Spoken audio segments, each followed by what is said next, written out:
Jeudi 7 juin est une date qui restera gravée comme celle de la pose de la première pierre du projet iconique qui va réinventer la station balnéaire du Cap d'Agde pour les années à venir. Ce projet, rappelons-le, est le plus vaste projet sur toute la Méditerranée française actuellement. Il vient démontrer tout le renouveau que nous voulons opérer sur cette station du Cap d'Agde, première station balnéaire de France et qui compte bien le rester. Et à travers un projet aussi médiatisé que celui-là, et puis aussi réussi, parce qu'il fait, j'ai l'impression, l'unanimité aujourd'hui, notamment à travers le travail de ses architectes, et celui aujourd'hui qui est mis à l'honneur, c'est M. Villemotte, architecte donc de Kaufmann & Broad sur ce projet iconique, et en effet qui démarre. Voilà, c'est les fondations, le permis a été validé, il est purgé de recours, et donc la vente est bien entamée visiblement, et donc nous allons pouvoir poser définitivement ce projet à l'entrée du Cap d'Agde. 65% de réservation, c'est un succès déjà.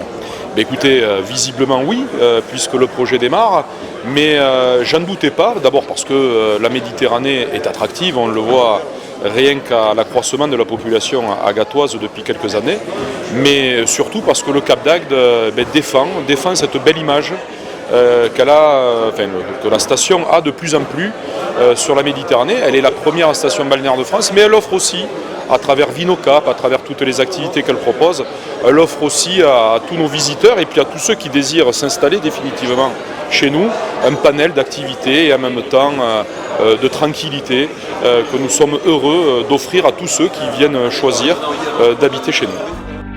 Un projet résidentiel à l'architecture contemporaine dont la livraison de la première tranche est prévue pour le premier semestre 2020.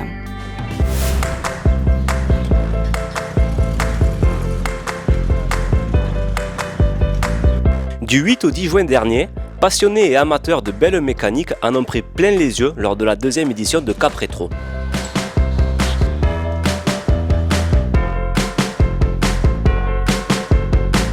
Un rassemblement exceptionnel des plus belles voitures et motos de collection qui a pris pour point central le site emblématique du front de mer au Gros d'Agde.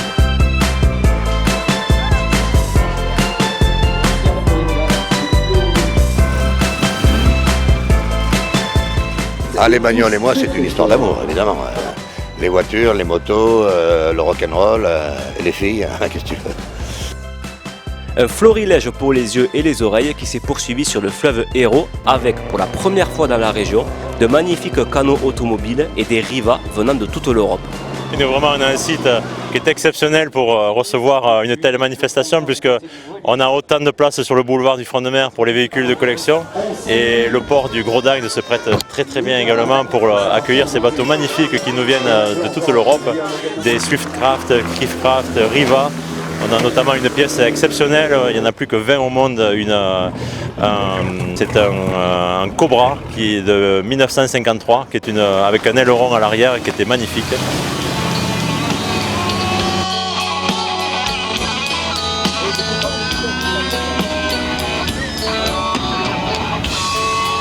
Allez, porte du pénitencier. Bientôt vont se refermer.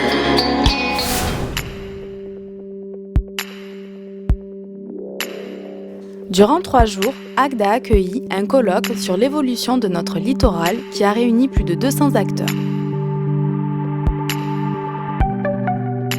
Lancé par le maire d'Agde, Gilles Détor, fervent protecteur de notre littoral, ce colloque avait pour objectif d'aborder les problématiques et les thématiques régionales. L'occasion également de tisser et d'encourager des partenariats entre les gestionnaires et les scientifiques, acteurs essentiels pour notre territoire.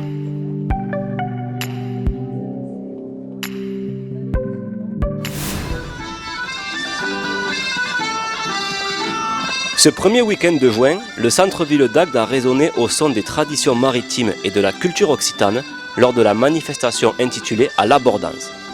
Un rendez-vous des plus réussis qui s'inscrit dans le cadre de Total Festum, le festival des grandes fêtes occitanes et catalanes.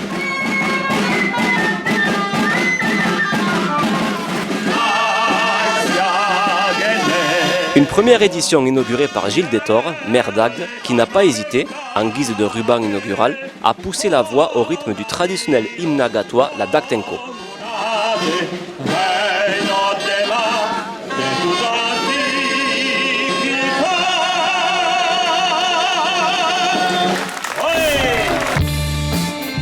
Que ce soit en paddle, dans les airs ou bien sous l'eau, tout était possible pour les passionnés de la mer à l'occasion du Week-end bleu.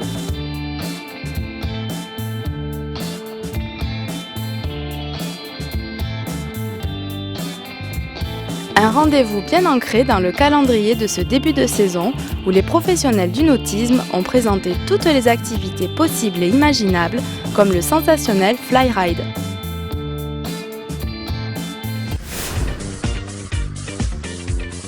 Le festival Les Héros du cinéma et de la télé vous donne rendez-vous pour sa 15e édition la semaine prochaine, du mardi 19 au lundi 25 juin. Un rendez-vous incontournable pour les amateurs de cinéma et de télévision avec la présence de Robert Hossein et Richard Bohringer le mardi 19 lors de la soirée d'ouverture. Tous les détails du programme sur le www.leshéroesducinéma.com.